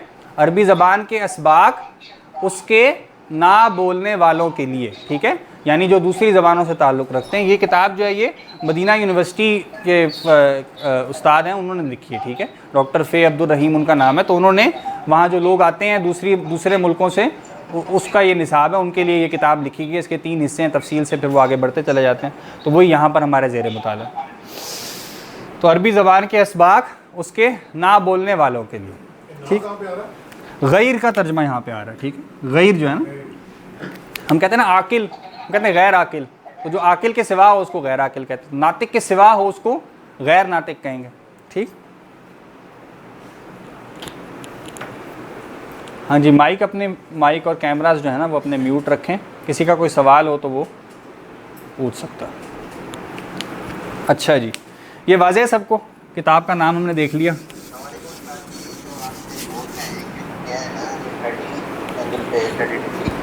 अब जो इसका दायां साइड है ना वो तो वाज़ेह तौर पर है, लेकिन जो बायां वाज़ेह नज़र नहीं आ रहा। अब अच्छा ये समझना, वो लाइट पड़ती है, इसको थोड़ा सा मैं आगे कर लेता हूँ। हाँ बेहतर है जी, जी आपको ठीक नज़र आ रहा है यहाँ पे, आपका तो मुश्किल नहीं हो रहा। असल में ये लाइट्स लगी हुई है ना, तो वो वाइट बोर्ड पे रिफ्लेक्शन पड़ता है, तो उसका हमने फिर ये हल निकाला। अच्छा जी, तो ये किताब का नाम हो गया। अच्छा, अब आप जो इसको ग्रामर कह लें, आप बुनियादी तौर पे लुगत कह लें, ग्रामर कह लें, तो उसमें कुछ 2 बुनियादी चीज़ें होती हैं। एक को कहते हैं इल्म सर्फ और एक को कहते हैं इल्म नहव, ठीक। कुछ इस्तिलाहात भी आएंगी और कोशिश यही है कि आप लोग ये इस्तिलाहात भी सीख लें। जो हमने शुरू में बात देखी ना कि हम तालिब इल्म है ना, तो तालिब इल्म का मतलब है कि वो कुछ चीज़ें याद भी करेगा, यानी इल्म जो भी होता है ना उसमें कुछ चीज़ें याद करने की होती हैं, कुछ चीज़ें समझने की होती हैं, यानी इसको कहते हैं ना अकल व नकल। तो कुछ चीज़ें अकल से ताल्लुक़ रखेंगी, उसको आपने समझना होगा, और कुछ चीज़ें नकल से ताल्लुक़ रखेंगी, उसको आपने याद करना होगा। तो इन दोनों चीज़ों को जोड़ कर ही जो है वो कोई इल्म सही से वजूद में आता है। अगर महज याद किया जाए तब भी चीज़ें अधूरी रह जाती हैं, महज समझने से भी अधूरी रह जाती हैं। यानी आजकल जो बहुत ज़्यादा वो रट्टे को किया जाता है ना कि रट्टा नहीं लगाना चाहिए, तो लिहाजा कुरान मजीद जो है वो हिफ्ज़ वो भी एक मानों में याद करना ही है ना, ज़बानी बग़ैर समझे भी। तो असलन इल्म इन दोनों चीज़ों से मुताल्लिक़ होता है, यानी महज याद करना जो है वो भी फ़ायदा नहीं देगा और महज समझना भी फ़ायदा नहीं देगा। तो दोनों चीज़ें साथ साथ चलेंगी। तो कुछ चीज़ें आपको याद रखनी पड़ेंगी, कुछ चीज़ें आपको समझनी पड़ेंगी, ठीक है। तो लिहाजा कोशिश करें इस्तिलाहात जो बोली जाएँ, जो टर्मिनोलॉजीज़ बोली जाएँ, वो भी याद कर लें। किसी को कुछ समझ नहीं आ रहा, कोई लफ्ज़ मुश्किल लगे तो वो फ़ौरन पूछ लें, इंशाल्लाह कोशिश की जाएगी कि उसकी वजाहत आपको पेश कर दी जाए। तो सर्फ जो है ना, सर्फ का मतलब होता है फेरना, ठीक। होता ना वकज़ालिका नुसर्रिफुल आयात, इस तरह हम अपनी आयात फेर फेर कर बयान करते हैं, कुरान मजीद में आपने सुना होगा। तो सर्फ का मतलब होता है फेरना, ठीक है। तो ऐसा इल्म, हाँ जी, ब्लर आ रही है, अब क्या किया जाए। देखें ऑनलाइन में कुछ इस तरह की चीज़ें हो जाती हैं। सर पहले बेहतर थी। अभी नेट के मसाइल होते हैं, अब इसका कोई ऐसा हल मुस्तकिल तो होता नहीं है। चले मैं साथ साथ ना बोल रहा हूँ, ठीक है। अगर कोई चीज़ ब्लर होना तो मैं जो लिख रहा हूँ साथ साथ बोलूँगा, आप फिर बोलने से उसको फ़िलहाल समझ लें। तो बाज़ औक़ात नेट में कोई कनेक्टिविटी का इशू आ जाता है तो कुछ मसला पैदा हो जाता है। अच्छा जी, तो इल्म सर्फ जो है ना, उसका बुनियादी ताल्लुक़ होता है लफ्ज़ से, ठीक है। अभी हम लफ्ज़ को भी तफसील से देखेंगे, लफ्ज़ से क्या मुराद है। इल्म सर्फ का बुनियादी ताल्लुक़ होता है एक लफ्ज़ से, ठीक है। उस लफ्ज़, बल्कि इसको मज़ीद कर लें, लफ्ज़ की बनावट, इसको आप कह लें उसका स्ट्रक्चर, ठीक है। लफ्ज़ की बनावट या लफ्ज़ का स्ट्रक्चर, एक लफ्ज़ कैसे लिखा जाएगा, ठीक। मसलन एक लफ्ज़ है इल्म, ठीक है, एक लफ्ज़ है आलिम, ठीक है। ये मुख्तलिफ लफ्ज़ है ना, तो आइन पे ज़बर क्यों लगाई है, लाम के नीचे ज़ेर क्यों लगाई है, ठीक है। आखिर में आलिमुन बोल रहे हैं तो पेश या यहाँ पे क्यों आ रही है, इसको हम यूँ देख सकते हैं। या एक लफ्ज़ है मुतअल्लिम, तो मीम पर पेश है, ता पर ज़बर है। या ज़्यादा इतलाक़ इसका फ़ेल पर होता है, ठीक है। फ़ेल हम जब पढ़ेंगे तो लफ्ज़ का जो भी स्ट्रक्चर बनना होगा ना, उसमें मुख्तलिफ़ तरीक़ों पे लफ्ज़ कैसे चेंज होगा। आप कहना चाह रहे हैं, कहना चाह रहे हैं कि वो आया, तो आप कहना चाहें वो आई, तो वो लफ्ज़ कैसे बदल जाएगा। आप कहना चाहें हम गए, हम आए, तो ये हम और वो, ये फ़र्क कैसे किया जाएगा, उस लफ्ज़ को कैसे बदलें कि उसमें हम आए और वो आए, इन दोनों में फ़र्क हो जाए, ठीक है। तो ये सब कहाँ बहस की जाती है, सर्फ़ के अंदर। उस लफ्ज़ के स्ट्रक्चर को कैसे बदला जाएगा मुख्तलिफ़ मानी पैदा करने के लिए, ये इल्म सर्फ़ का मौजू होता है ना। में जो याद करना है, हाँ, इसमें जैसे गर्दानें होती हैं ना, आपने सुना होगा ज़हाबा ज़हाबा ज़हाबू, इस तरह गर्दान होती है ना, इसमें याद करना पड़ता है, ज़ाहिरी बात है। लेकिन वो याद करने के लिए भी कुछ कवायद मुतय्यन कर ली जाती हैं। अरबी ज़बान में ये खासियत है कि इसमें बहुत ज़्यादा चीज़ें जो है ना, वो उनकी ग्रुपिंग हो जाती है। तो आप ग्रुप्स को समझ लें कि ये ग्रुप कैसा होगा, उस ग्रुप के मुताल्लिक आप, उस ग्रुप को आपने अच्छी तरह समझ लिया, तो उसके तहत जितनी चीज़ें आ रही हैं सबको आप उस पर अप्लाई कर लें, तो वो नए अल्फाज बनते चले जाएंगे। तो बहुत सिस्टमेटिकली चीज़ें समझ आना शुरू हो जाती है, ये इसका फ़ायदा। लेकिन ज़ाहिर बात है इसमें याद करना पड़ता है। नहव के अंदर क्या होता है, लफ्ज़ का जुमले में या आप कह लें इबारत में, क्योंकि बाज़ का जुमला मुकम्मल नहीं होता, इबारत में इस्तेमाल, ठीक है। लफ्ज़ को आपने उसका स्ट्रक्चर बना लिया, अब आपने उसको किसी मज़मून के तहत किसी माना में बयान करना है, ठीक है। तो अब कैसे बयान करेंगे, ठीक है। आपने लफ्ज़ बना लिया, मिसाल के तौर पे आलिम, वो कैसे बनेगा वो बना लिया आपने, ठीक है। अब आप कहना चाह रहे हैं आलिम आया, ठीक है। तो यहाँ अब आलिम को किस तरह लाया जाए कि वो काम करने वाला बन जाए, आलिम आया, ठीक है। या आलिम ने मुतअल्लिम को सिखाया, मिसाल के तौर पे ये हम कहना चाहें, आलिम ने शागिर्द को सिखाया, मिसाल के तौर पे। तो अब शागिर्द का लफ्ज़ बन गया, आलिम का लफ्ज़ बन गया, सिखाया का लफ्ज़ बन गया। अब इन तीनों को जोड़ेंगे तो कैसे ये माना पैदा करें कि आलिम ने मुतअल्लिम को सिखाया, ठीक है। ये मौजू किसका है, ये नाहव का मौजू। बात वाज़े? अब ऑडियो भी नहीं आ रही, आपकी तो आ रही है।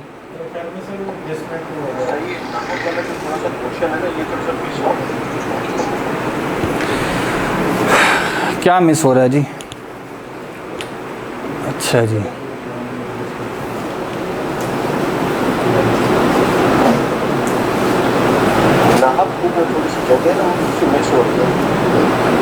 मैं पढ़ के बता देता हूँ, ठीक है। मैं आपको जो ना, वो चूँकि वो लाइट पड़ती है इसलिए पास नहीं किया जा सकता, मैं आपको दोबारा पढ़ के बता देता हूँ।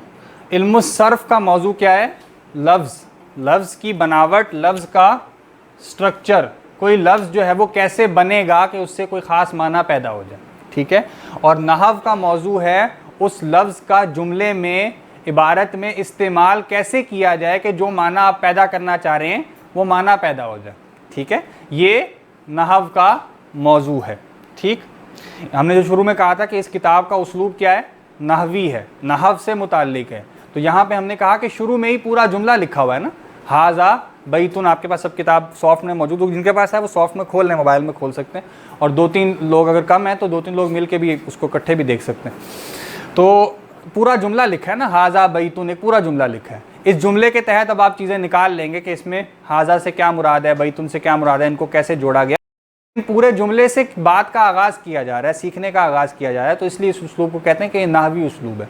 दूसरे उस्लूब में लफ्ज़ को पकड़ के उसकी स्ट्रक्चर को शुरू में देखा जाता है, लिहाजा उसको सरफी उस्लूब कहते हैं। उसके भी अपने फ़वाइद हैं, उसमें कवायद ज़्यादा पुख्ता हो जाते हैं और रीडिंग कुछ अधूरी रह जाती है। इसमें कवायद के लिए आपको ज़रा मेहनत ज़्यादा करनी पड़ती है, लेकिन रीडिंग का जो है वो तरीक़ाकार, वो उसका फ़ायदा ज़्यादा होता है। ठीक है जी, यहाँ तक वाज़ेह। अच्छा जी, अब जो लफ्ज़ हमने देखा, तो लफ्ज़ क्या होता है जी, लफ्ज़ या इसको ना कलिमा भी कहते हैं,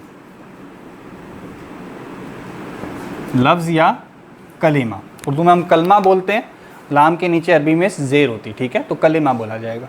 लफ्ज़ या कलिमा, तो जो चीज़ भी इंसान के मुंह से निकलती है उसको लफ्ज़ कह दिया जाता है। ठीक, और लफ्ज़ को हम समझते हैं, लफ्ज़ क्या होता है, एक स्ट्रक्चर होता है, बुनियादी यूनिट आप समझ लें। तो वो ऐसे तो हरूफ होते हैं, अलिफ बा ता सा, लेकिन इन हरूफ को जोड़कर कोई बुनियादी इकाई बना दी जाए, यूनिट बना दिया जाए, उसको हम लफ्ज़ कहेंगे, कलिमा कहेंगे। तो वो कलिमा या लफ्ज़ जो है वो 3 तरह का होता है। अब ये वो बातें हैं जो आप लोगों ने छोटी क्लासों में भी पढ़ी होंगी।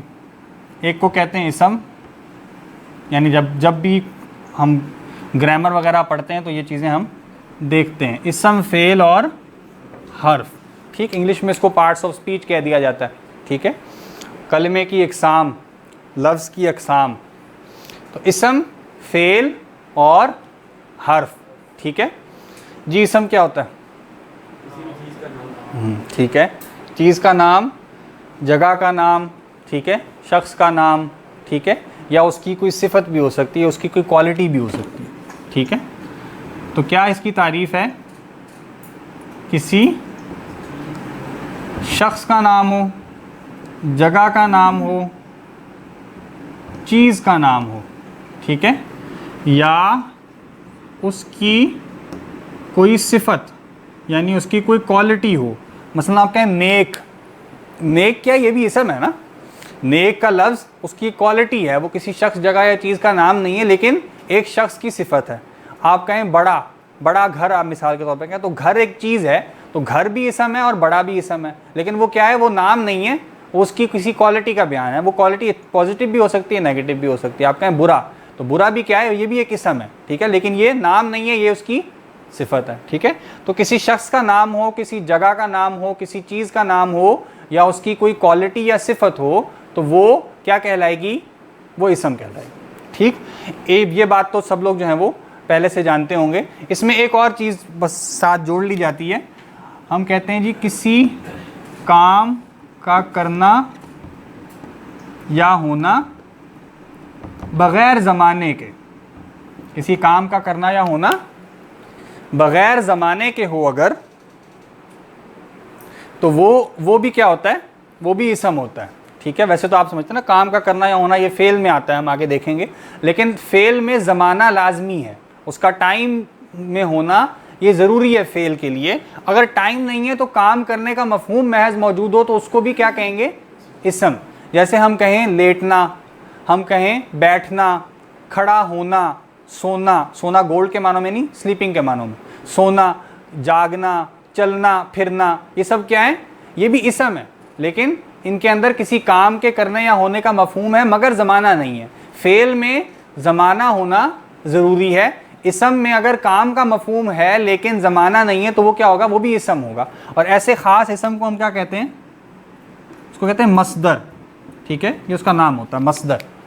ठीक, यहाँ से बाकी इसम निकलते हैं, बहुत सी चीज़ें निकलती हैं, इसलिए इसको मसदर कह दिया जाता है। तो इसम के मुतालिक हमने क्या बात देखी, किसी शख्स का नाम हो, मिसाल क्या हो सकती है, हामिद, खालिद। ठीक है, किसी जगह का नाम हो, पाकिस्तान, ठीक है, या आप कोई और ले लें, लाहौर ले लें, क्लासरूम ले लें, ठीक है, कुछ भी हो वो जगह का नाम, वो भी इसम है। चीज़ का नाम हो, किताब, कलम, कुर्सी, ये सब क्या है, ये भी इसम है।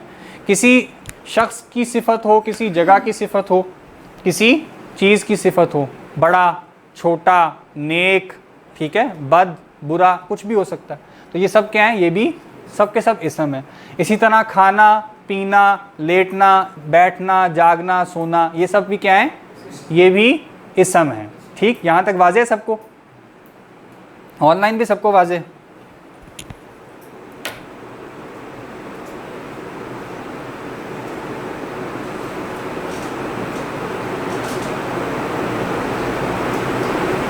अच्छा जी, कहना इसे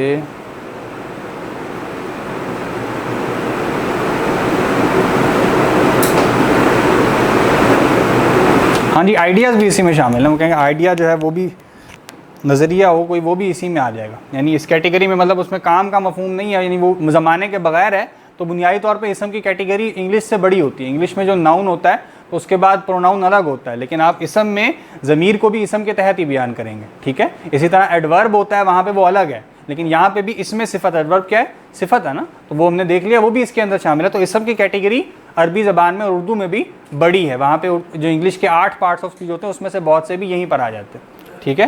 इनमें सर्फ का हिस्सा है या बात कर रहे हैं? अभी हम तो बुनियादी बातें देख रहे हैं, अभी तो सर्फ कैटेगरी अगर देखें तो हम इंडिविजुअल की बात कर रहे हैं ना, लफ्ज़ की लगे किसी चीज़ के। असल में उसमें सर्फ में सिर्फ लफ्ज़ नहीं है, लफ्ज़ का स्ट्रक्चर है, वो कैसे बनेगा। अभी तो बिल्कुल हम देख रहे हैं ना कि इसम क्या होता है। वहाँ होगा कि एक इसम है, अब ये इसम कैसे, इसका स्ट्रक्चर कैसे बनेगा। वहाँ सिर्फ लफ्ज़ नहीं है, लफ्ज़ का स्ट्रक्चर है। अभी हम समझें सर्फ और नहव से बिल्कुल ऊपर बुनियादी बात कर रहे हैं कि हमने कहा लफ्ज़ की बनावट ये सर्फ है और लफ्ज़ का जुमले में इस्तेमाल ये नहव है। तो अभी हम देख रहे हैं वो लफ्ज़ क्या हो सकता है, ठीक है। इससे भी एक ऊपर की इब्तदाई लेवल की बात करें। इंग्लिश में हम एक लफ्ज़ यूज़ करते हैं एडजेक्टिव, किसी भी नाउन का जो क्वालिटी बयान करते हैं वो भी इसी में हमने कहा ना उसकी सिफत, ठीक है, क्योंकि वहाँ 8 होते हैं ना, पार्ट्स ऑफ स्पीच 8 होते हैं, यहाँ 3 है, तो लिहाजा वो सारी बातें बहुत सी इसम के अंदर, कुछ फेल के अंदर आ जाएंगी, ठीक है।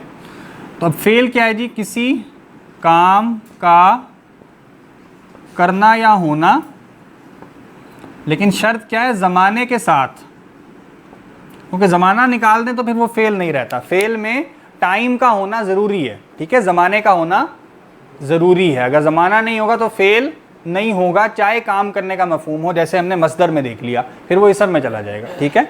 तो किसी काम का करना या होना ज़माने के साथ हो तो वो क्या है, वो फेल है, ठीक है।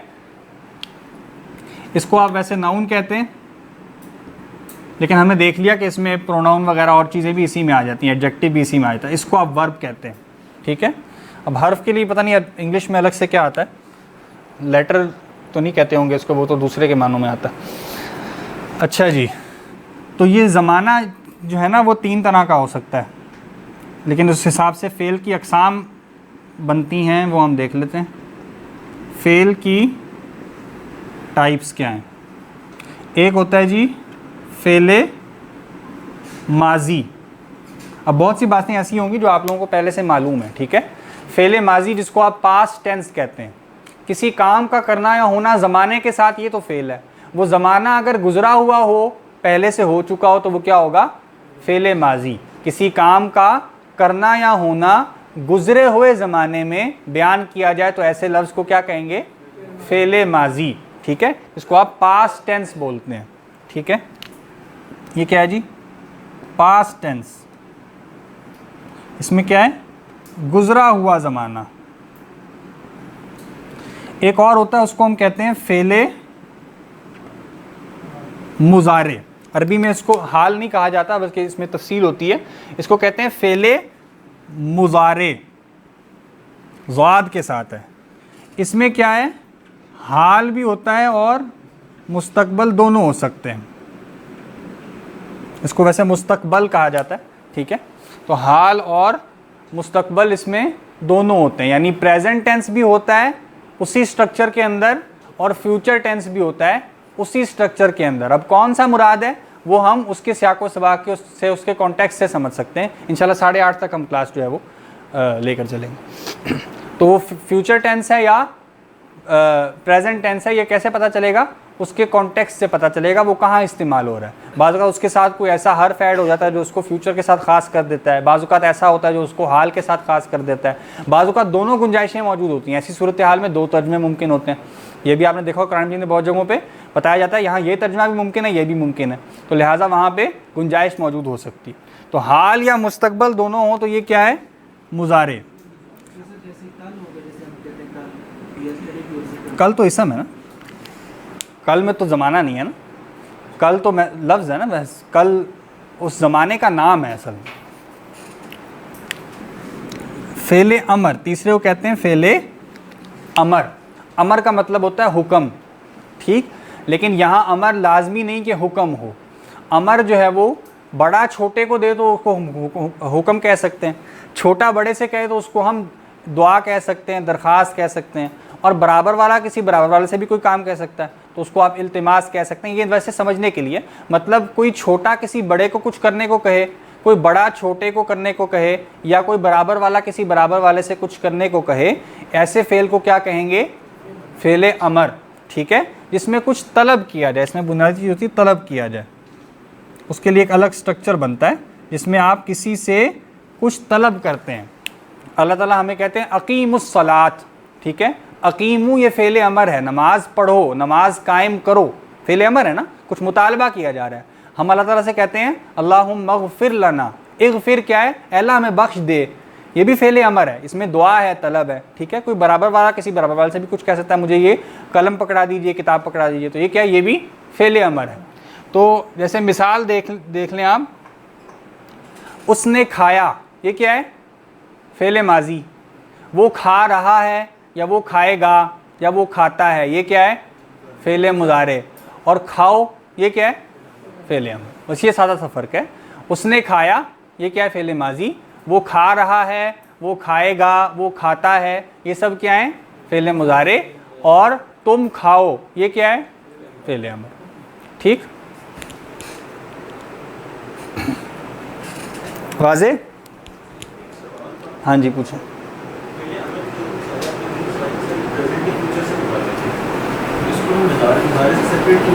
क्योंकि इसमें तलब आ जाती है ना, मुज़ारे में तलब नहीं होती। बुनियादी तौर पे मुज़ारे में कोई चीज़ आप उससे डिमांड नहीं करते, वो खाएगा, ठीक है, इसमें तलब नहीं है ना। ये तो आप उसके फ्यूचर का बयान कर रहे हैं कि वो फ्यूचर में ये काम करेगा, लेकिन आप उससे ये कहें कि तुम फ्यूचर में ये काम करो, ये फ़ेले अमर है। उसमें बुनियादी शय तलब, अमर है ना, डिमांड, जिसको आप तलब को डिमांड कह लें, यानी उसमें आप डिमांड कर रहे हैं, मुज़ारे में आप डिमांड नहीं कर रहे, बस आप उसके फ्यूचर की एक चीज़ को बयान कर रहे हैं। ये फ़र्क है बुनियादी, ठीक है, इसलिए इसको अलग किया जाता है।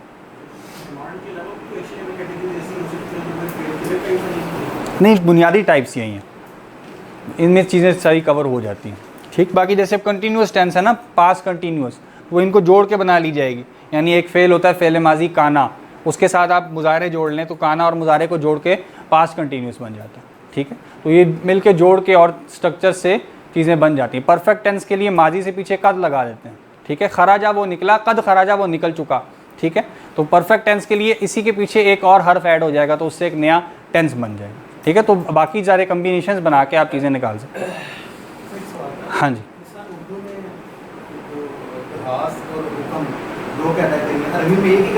हुक्म और हुक्म हो गए, दरखास्त हो गई, छोटा जैसे कहता दरवाजा, इसको दो कैटेगरी बनाई।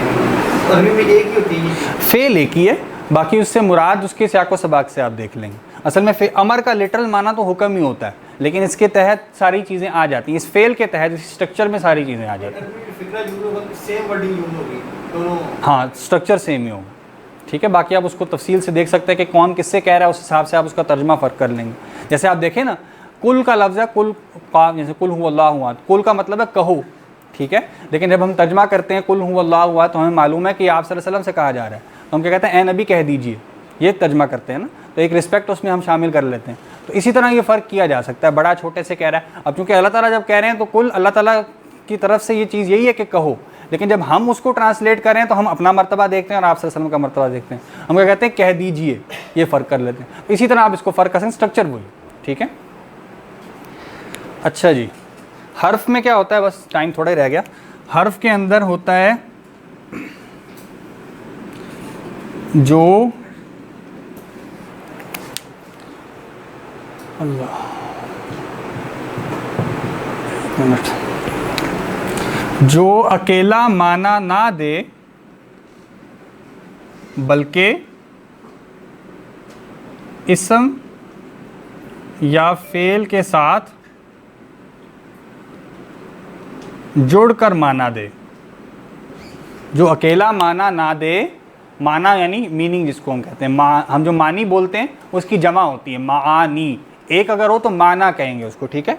तो जो अकेला माना ना दे, जिसका अकेला कुछ लफ्ज़ मानी समझ नहीं आएगा आपको, लेकिन उसके साथ कोई इसम जुड़ जाए या कोई फेल जुड़ जाए, फिर आप उसका माना समझ सकते हैं। जैसे आप कहें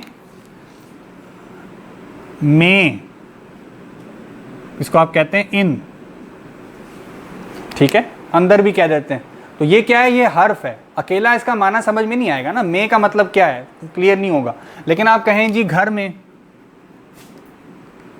ठीक है, अब इसका माना क्या होगा, यानी आप कह लें इन द हाउस, अब आपको माना समझ में आ रहा है, ठीक है। तो इस चीज़ को क्या कहते हैं, इसको हर्फ कहते हैं, ठीक है। जैसे फ़ी होता है, में के लिए फ़ी आता है, तो ये क्या बन जाएगा फिल बैती, या फिल बैत इसको फिलहाल लिखना। तो फिल बैत का मतलब है घर में, ये हम पढ़ेंगे तफसील से फिल बैत ये कैसे बना है, अभी सिर्फ समझ रहे हैं कि हर्फ क्या होता है, ठीक है। तो खुलासा कर लें, हमने कहा लफ्ज़ या कलिमा उसकी 3 अक़साम होती हैं, 3 टाइप्स होती हैं। एक को कहते हैं इसम, एक को कहते हैं फ़ेल, एक को कहते हैं हर्फ। इसम क्या होता है, किसी शख्स का नाम हो जैसे हामिद, किसी जगह का नाम हो जैसे लाहौर, किसी चीज़ का नाम हो जैसे किताब, या उसकी कोई क्वालिटी हो पॉजिटिव या नेगेटिव, जिसको आप सिफत कह लें, जैसे अच्छा, बुरा, बड़ा, छोटा, नेक, बद, ये सब क्या है, ये सिफत है। या इसमें एडिशनल चीज़ क्या है, किसी काम का करना या होना हो लेकिन ज़माना बस साथ ना हो, ज़माने के बगैर, जैसे सोना, पीना, खाना, मारना, चलना, ये सब क्या है, ये भी इसम है, इनको मसदर कहते हैं, ठीक है। फेल क्या है, उसमें ज़माना लाजमी है, किसी काम का करना या होना ज़माने के साथ हो तो फिर उसको फेल कहेंगे। अगर वो ज़माना गुजरा हुआ है, उसने खाया, तो ये क्या है, फेल माजी। अगर वो ज़माना प्रेजेंट या फ्यूचर है, हाल या मुस्तकबल है, जैसे वो खाता है या खाएगा या खा रहा है, तो इसको क्या कहेंगे, फेल मुजारे। और अगर उसमें कुछ तलब किया जा रहा है, जैसे खाओ, पियो, लेटो, ठीक है, चलो, ये सब क्या है, ये फेल अमर हैं, जो छोटा बड़े से भी कर सकता है, बड़ा छोटे से भी कुछ तलब कर सकता है, और कोई बराबर वाला बराबर वाले से भी कर सकता है। हर्फ क्या है, उसका अकेला कोई माना, मुतय्यन माना समझ नहीं आएगा, उसके अंदर एक माना तो मौजूद होता है, लेकिन वो जब आप लिखेंगे तो आप उससे कुछ अखज़ नहीं कर सकते, कुछ निकाल नहीं सकते। तो अकेला उसका कोई माना नहीं होता, समझ में नहीं आता। वो जब किसी इसम के साथ जुड़ जाए या फेल के साथ जुड़ जाए, फिर उसका माना समझ में आ जाता है, ठीक है। ऐसे लफ्ज़ को क्या कहते हैं, हर्फ कहते हैं, ठीक है।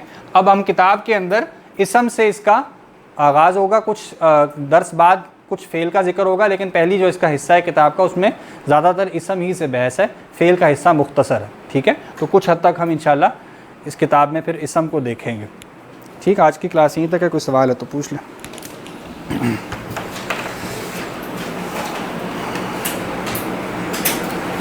जी ऑनलाइन वालों को क्लियर होगी बातें? जी इसका कुछ देखते हैं हम, क्या आपको ना नज़र भी सही है। असल में जिस तरह अभी मैंने सामने रखा हुआ है ना, अब बहुत सी चीज़ें आपको लाइट पड़ेगी, क्योंकि यहाँ लोग फिज़िकली भी बैठे हैं, तो उनकी लाइट फिर अगर बंद कर दें तो उनको लाइट सही नहीं आएगी, इसलिए मैं थोड़ा फासले पे रखता हूँ ताकि बेहतर हो जाए। इसको देखते हैं इंशाल्लाह, आपका कोई आवाज़ का भी बेहतर हो जाए और इसका भी बेहतर हो जाए। अस्सलाम वालेकुम सर, ये रिकॉर्डिंग वाला भी है? जी रिकॉर्डिंग आपको रिकॉर्डिंग भेज दी जाएगी इंशाल्लाह। ठीक है, जज़ाकल्लाह सर। बस उसको प्रोसेस करना होता है, थोड़ा टाइम लगता है, वो फिर इंशाल्लाह मिल जाएगी। सर ये असद बेग का मैसेज आ रही है, आप लाजमी पढ़ें।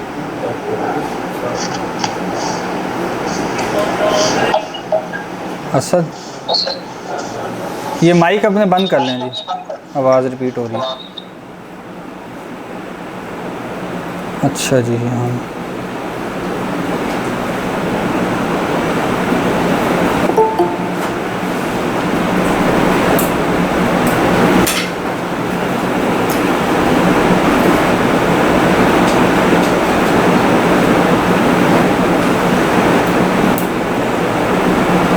ठीक है जी, ये मैंने मैसेज पढ़ लिया, इंशाल्लाह इसको देखते हैं। अलग से एक माइक लगा लें तो शायद बेहतर हो जाए। ठीक है, सही कह रहे हैं आप।